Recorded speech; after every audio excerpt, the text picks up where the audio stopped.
அந்த நாள் நடந்ததைத் தொடர்ந்து தீவு அமைதியாக இருந்தது.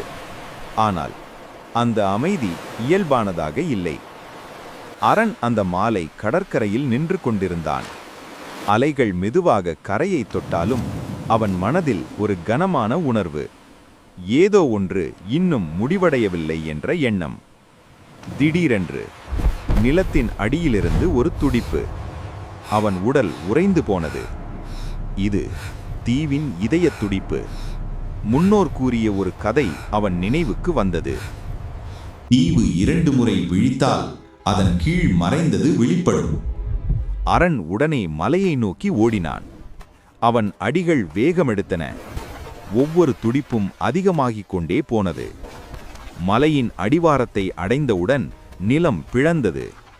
உள்ளே ஒரு பெரும் குகை. சுவர்களில் பழமையான குறியீடுகள். நடுவில் ஒரு கல் மேடை. அதன் மேல் மிதந்து கொண்டிருந்தது ஒரு ஒளி உருண்டை. அவன் அருகே சென்றவுடன் அந்த உருண்டை திடீரென்று பேச ஆரம்பித்தது. காவலனே, நீ முதல் சோதனையை வென்றாய். அரண் ஆச்சரியப்பட்டான். நீ யார்? நான் தீவின் நினைவு, இந்த நிலம் வாழ்ந்த அனைத்தினதும் குரல். அந்த ஒளி துடித்தது. ஆனால் ஒரு பகுதி காணவில்லை. அரண் புரியாமல் பார்த்தான். தீவின் சக்தியின் ஒரு துண்டு திருடப்பட்டது. அது கடலுக்கு அப்பால் கொண்டு செல்லப்பட்டது. அதனால் தீவு முழுமையில்லை. அவன் கண்கள் தீவிரமானது. அதை நான் திரும்ப கொண்டு வருவேன். குகை முழுவதும் ஒளிர்ந்தது. சுவர்களில் ஒரு பாதை தோன்றியது. கடலுக்கு கீழே செல்லும் வழி.